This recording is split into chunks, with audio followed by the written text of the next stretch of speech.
So November 30th of 2012, Kesha releases her album, Warrior.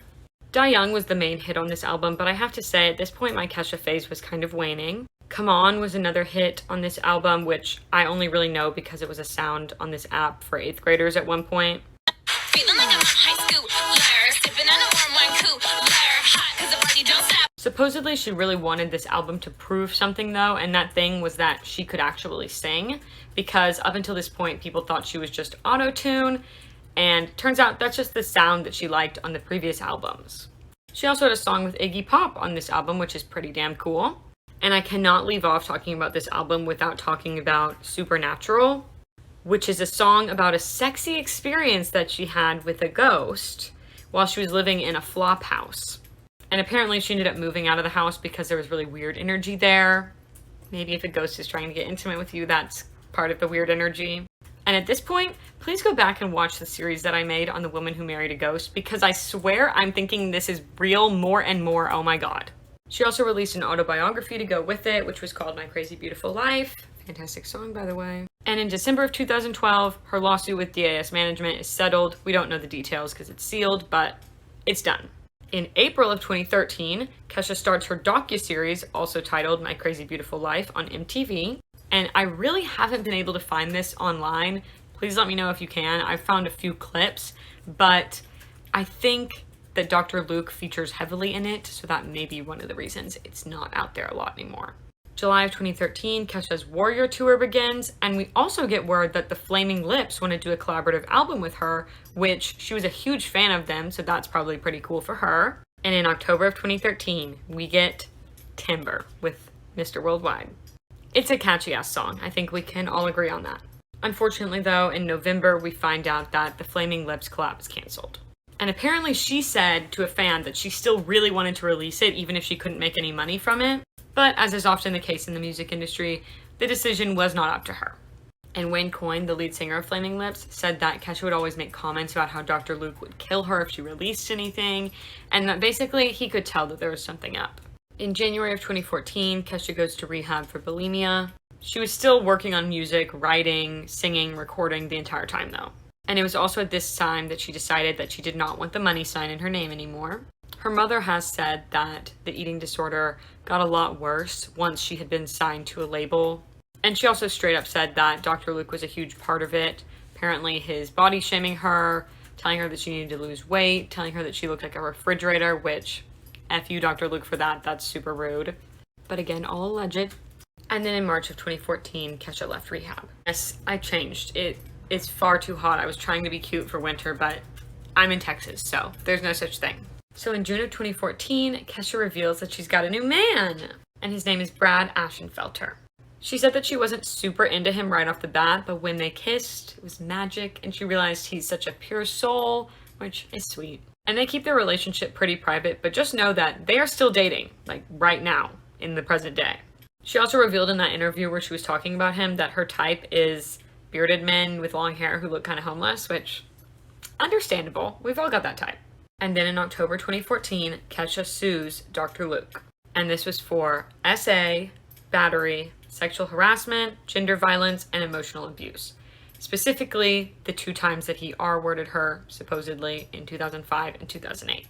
And yes, this was over 10 years after she'd actually dealt with this. And what did she want from this? She wanted to be out from under his thumb. She wanted to be able to record on her own without him. And Dr. Luke pretty much immediately countersued for defamation. And he said that her accusations were all just over an argument they were having over the contract. And his lawyers also brought in that video from the deposition that we watched earlier, where she denied that there was any SA or R wording, and so did her mother. And of course, Kesha's lawyers said that she was just scared at the time. She didn't want to come forward. She wasn't ready, and he was threatening her. But of course, you're not supposed to lie under oath, so things get messy now. And then in December, Dr. Luke also sues Kesha's lawyer for defamation. So basically this is because Lady Gaga had recently been on the Howard Stern show, and she said that when she was first starting out in the music industry, she was R-worded by a producer. Then Kesha's lawyer tweeted out asking people to guess the name of the producer, and someone replied with Dr. Luke's name, and he said, bingo. However, Lady Gaga denies that it was Dr. Luke who R-worded her. February 18th, 2015, Kesha shows up to New York Fashion Week wearing this dress that says, "You will never own me." Rihanna also wore it. Definitely a message there. And in June of 2015, Kesha also adds Sony to the lawsuit. And she said that his proclivity for abuse conduct was open and obvious, and that they really were just letting him get away with it, basically. However, the judge in Kesha's case ruled that the defamation lawsuit that Dr. Luke had filed had to happen first. And why was this? Well, Dr. Luke filed the defamation lawsuit in New York, which according to her contract with Kemosabe, she had to file any complaints in New York, even though they're in California. So Kesha then filed a counterclaim to his defamation suit in New York, basically stating the exact same things that she stated in her California case. So Kesha does a counterclaim on Dr. Luke's defamation lawsuit in New York, saying exactly what she said in California. SA, emotional abuse, gender violence, the R wordings. Get this though, when they show up in New York, Dr. Luke's lawyers try to get her claim thrown out because the abuse that she claims took place happened in California, not in New York. Which, in my opinion, is such a slippery way about it because they know fully well that they took the case out of California and to New York. So then in August of 2015, Kesha teams up with SESAC, which basically is an organization that works with artists to try and make sure that they get all the royalties that they deserve. And in September of 2015, Kesha requests to be released from her contract with Kemosabe Records. Because, you don't want to be around, let alone work for, the person that's abusing you. She wanted to keep her career. She just didn't want to keep doing it with the person who had abused her and the record company that she claimed, had facilitated it. And apparently Sony did say that they would let her record through Sony, but without Dr. Luke's involvement. But her lawyer said that that would not work because Sony wouldn't be giving her the necessary attention that an artist of her size deserves, and they wouldn't be promoting her album the way that it needed to be promoted, especially considering how big she is. Now, in October of 2015, Kesha was on an episode of Jane the Virgin. She played a neighbor of Jane's who was in a rock band. And in December of 2015, Kesha debuts her new country rock band called Yeast Infection. Yes, that is the name of the band. And they really just sang Kesha's previous songs, but just with a more rock vibe to them. It was really her way of continuing to perform and getting around the Sony and Dr. Luke thing. But they did not release any music on Spotify or iTunes ever. In February of 2016, the judge denied Kesha's request to stop her contract with Kemosabe. Basically, they said that they couldn't do that for her because to let her out of the contract would be to make the legal process not necessary because that's what she ultimately wanted from the lawsuit. I'm not a lawyer. She did get the win of being able to record without him though, but he was still making decisions about that music. But also by February of 2016, Free Kesha was in full swing. Tons of celebrities were showing support for her. Lady Gaga, Lorde, Adele, Kelly Clarkson, Demi Lovato, Halsey, Ariana Grande, just to name a few. And Taylor Swift donated $250,000 to her to help with legal fees. And in February of 2016, Wendy Williams brings up Kesha on her show. And no, it was not supportive. So let's just watch a little clip of what Wendy Williams said about Kesha on her show. If everybody complained because somebody allegedly sexually abused them and was ripping them off, then contracts would be broken all the time. So yeah, she also said that Kesha wasn't stupid and that she should have been filming it if that was going on. And at the end, she said that she feels like this is just such a bad move for Kesha because her career will be over by the time the trials are done. Everyone will have forgotten about her. Joke's on you, Wendy, because I didn't forget. Does it look like I forgot? No, I never forget anything. Then March 2016, Kesha posts on Instagram with a caption that says, "So, I got offered my freedom. If I were to lie, I would have to apologize publicly and say that I never got R-worded. This is what happens behind closed doors. I will not take back the truth. I would rather let the truth ruin my career than lie for a monster ever again." Good for you, Kesha. And of course, Dr. Luke's side said that they never offered her anything and she's been free to record without him since February. Which I think that she just really meant that she wanted him out of her music entirely, not just out of the studio physically. But this did prompt Wendy Williams in April to apologize to her.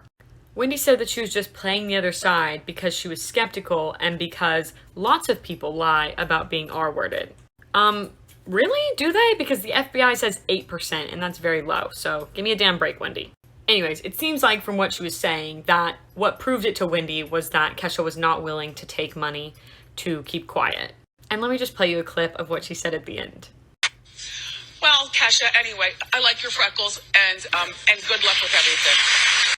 Anyways, I cannot deal with Wendy Williams. On April 6th of 2016, the case against Dr. Luke is dismissed. Basically, the judge said that even if she decided that Kesha was telling the truth, it's past the 5-year mark, so it doesn't really matter. Which, what the hell? She also said that emotional distress and employment discrimination are not valid reasons to terminate a contract in New York, and that every R word is not a gender-motivated hate crime. As to the verbal abuse, they said that what she was saying wasn't bad enough to warrant legal action. One win she did get, though, was that Sony said that they would consider keeping Luke from any involvement on her records going forward. Literally the least you can do. Gee, thanks! Also in April of 2016, Kesha performed with Zedd at Coachella. May 22nd, 2016, Kesha performs at the Billboard Music Awards and she sings a cover of Bob Dylan's It Ain't Me Babe. Although she was actually banned from playing for a bit by her label because Dr. Luke was worried that she would use this as a platform to say something about the trials. But after she promised she wouldn't, they let her perform. July 23rd, 2016, Kesha embarks on Kesha and the Creepies F the World tour, and this went on a full year. In August of 2016, Kesha dropped the lawsuit that she had against Dr. Luke in California. According to her lawyer, she had music that she really wanted to release, and she was going to release it even if it had to be through Sony because she needed to get on with her career. The musical industry is a fickle friend. And she said that she also would still be pursuing appeals in New York, so it was not over. In January of 2017, Kesha comes back and amends her claims in New York. She was really trying to work with the court system, so she went for actual breach of contract claims. And she said that Dr. Luke failed to pay her royalties that she was owed. And her album was talked about in this because she said that even though she had written songs, had them all ready, they hadn't done anything to give her a release date, they hadn't approved any of them yet, and they hadn't done any promotion for it. She also said that she basically hadn't been getting paid at all, and she had to actually threaten him with more legal action to get him to even pay her some of it. And even then, she didn't get all of it, including, she said she had never seen any royalties from Timber, which was such a hit. I'm sure she's missing out on a lot of money for that one. And she ended the amendments to her claims by saying that she feels like you should be able to end a business relationship for irreconcilable differences, just like you can divorce somebody for. Dr. Luke also amended his claims. Surprise, surprise. He said that Kesha and her mom were trying to get him blacklisted from the industry by spreading lies about him, specifically some text messages that Kesha sent to Lady Gaga claiming that Dr. Luke had R-worded her and Katy Perry. And supposedly these texts specifically said, talking about Katy, that she had been R-worded by the same man, assuming she was referring to Dr. Luke. He also said that she was trying to force him out by trying to get a deal with just Kemosabe Records without Dr. Luke. And Katy Perry did deny being R-worded by Dr. Luke, but Kesha's legal team said just because she's denying it doesn't mean that it didn't happen, because Kesha formally denied it and we believe her. Lady Gaga also had to be deposed as a part of this, and she's very clearly on Kesha's side. And she made the point that should be made in any case like this, that why would someone choose to come forward and share something like that with the world if it wasn't true? Because it's so incredibly difficult and you know it's going to be an uphill battle and you're likely going to lose, and there's a lot of shame associated with it. She also apparently told Dr. Luke's lawyer while he was questioning her, "Don't you roll your eyes at me. You should be ashamed of yourself." The fact that he was rolling his eyes at Lady Gaga? And they were also kind of in a rush at this point because in March, Dr. Luke and Sony's contract would be up, which meant that Kesha wouldn't have any mediation through Sony anymore, and she still had 3 more albums to give him, with 6 songs on each album had to be produced by him. So in February of 2017, Kesha's legal team shows us some emails from Dr. Luke. One email was sent to her manager where Dr. Luke is talking about how she needs to be more disciplined on her diet because apparently she was eating turkey and drinking some Diet Coke when she was supposed to be on an all juice cleanse, which, Kesha, I do not blame you. Those juice cleanses are hell. Another email is from Kesha's manager talking about a fight that she had with Dr. Luke in the studio over lyrics, and apparently Dr. Luke said, "I don't give a shit what you want. If you were smart, you would go in and sing." And he also sent her a list of people in the industry who wouldn't work with her because of her weight. allegedly. And Dr. Luke said that those were not all of the emails, and the way that they were presented made it look different than it was, and that was defamatory. Specifically, he said that the lyrics that they were fighting about actually were changed in the end, so no big deal, and that the comments about her diet showed the tremendous support that Dr. Luke provided Kesha regarding artistic and personal issues, including Kesha's concerns over her weight. So did Kesha ask him to talk shit about her to her manager? I don't know. Personally, even if he was coming from a good place on that, that would send me into a spiral, so. But in March of 2017, the judge ruled that Kesha could not amend her claims and that Dr. Luke did not breach his contract. However, we hear in April 2017 that Dr. Luke is no longer the CEO of Kemosabe Records. I'm guessing that Sony was not down for all that negative publicity, but also maybe the person who's being accused of abusing people that you've signed should not be working for you. July 6, 2017, Kesha releases Praying. And if you have never scream cried to this song, I am so happy for you. And if you have, same. Anyway, she said that this was her way of finding peace with the situation and learning to hope that the people that hurt you heal. August 11th, 2017, Kesha releases the album Rainbow. And obviously, Woman is such a jam, but there are a ton of other good songs on this album that are more low-key. She said she was inspired by the Beach Boys' Pet Sounds album and that this was just a hugely cathartic experience. Also on this album, Old Flames Can't Hold a Candle to You, which she sang with Dolly Parton, which if you recall from the beginning of this series, was written by her mother. And this album was released through Kemosabe, but remember, Dr. Luke is no longer the CEO. And September 26, 2017, she started on the Rainbow Tour.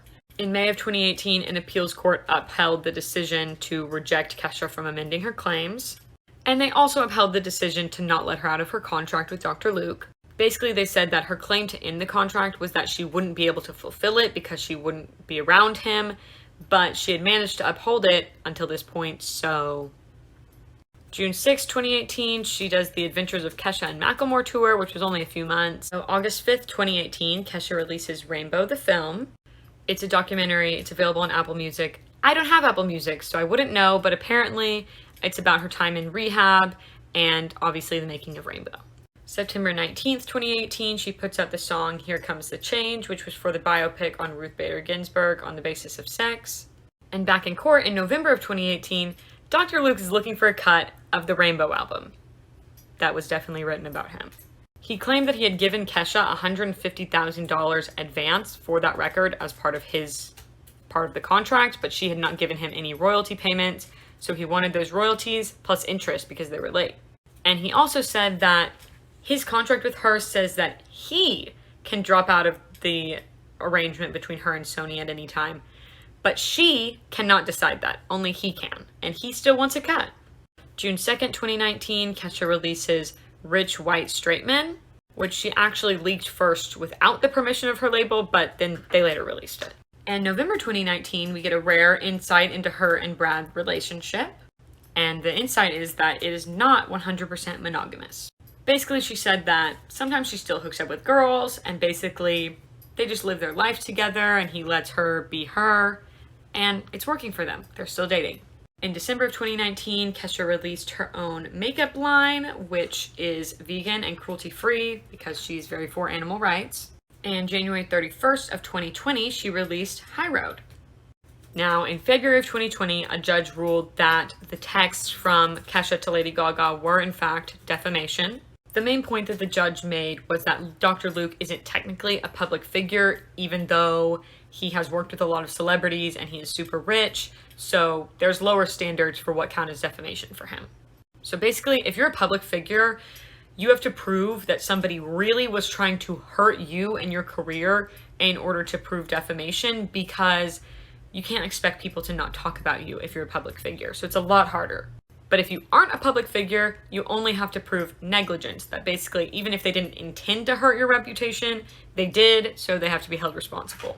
It is at this point that I would once again like to state that this is a summary of events which can be found out about online and are public knowledge, and that this is for entertainment purposes. And I am not stating for a fact that anybody did anything, but only that these claims were made. Although, if you try to sue me, joke's on you, because I have no money. For Kesha, though, it was ruled that she would pay $374,000 in royalty fees and late charges. And Kesha immediately appealed this. So Kesha immediately appealed the ruling that her texts to Lady Gaga were defamation. And I saw a couple reasons for this appeal listed online. One was that her texts to Lady Gaga are considered privileged, which basically means that you are allowed to report a crime if you believe that one occurred. And yes, technically it's an opinion if you didn't technically see it happen, but you have the right to make a criminal complaint against someone. Even if that complaint ends up being false, as long as they can't find that you were doing that with intentional malice towards that person, intentionally to hurt their reputation, you're free to make those criminal complaints. I also saw a reason for the appeal listed as it being a non-actionable opinion. Basically that you cannot be sued for stating your opinion, even if that's a crime that you didn't see. If you didn't see it, it's an opinion. And it should be assumed that she didn't see anything happen to Katy Perry, literally. And finally, I saw a lot of sources, the majority, that said that she was just appealing on the basis of saying that he is indeed a public figure, not a private figure. But I just thought I'd explain those other two, just in case you see those online. April 2020, she released Home Alone, which is just online, but it's just a little quarantine video she made. And November 19th of 2020, she started Kesha and the Creepies podcast, which is a mix of supernatural stuff and cool guests. I am extremely excited to listen to this. There's a whole 30 episodes if you want to binge. It stopped this past summer, but there's 30 episodes. On April 23rd of 2021, Kesha's appeal for the defamation ruling was denied. 3 of the 5 judges said that they still see him as not a public figure, so still defamation. But we did get some important news on June 30th of 2021. So a statute has been recently enacted in New York that basically allows judges to decide if something is really defamatory towards someone, a private figure. And that's based on if it constitutes free speech and a matter of public interest. And this statute also allows for people that are brought to trial for defamation and they're having to defend themselves, if they win and it's shown that it's not defamation, to have the other side pay their legal fees for them. Now, as I said, this just got enacted, but apparently multiple judges have used it for cases that started before the statute was enacted. So that is good news for Kesha. Essentially what that means is that Dr. Luke will have to prove that Kesha was sending the text to Lady Gaga to intentionally hurt his reputation and to hurt him, not just to inform her of her opinion and of a matter that's public interest, which I think potentially R-wording someone is public interest. And that also means that if Dr. Luke cannot prove that, he may have to pay Kesha's legal fees.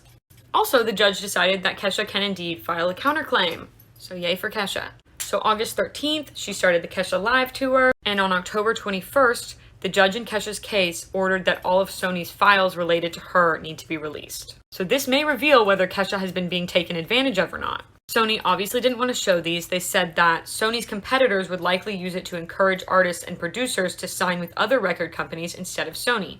And Kesha's lawyers made the fantastic point that that just shows they know what they were doing.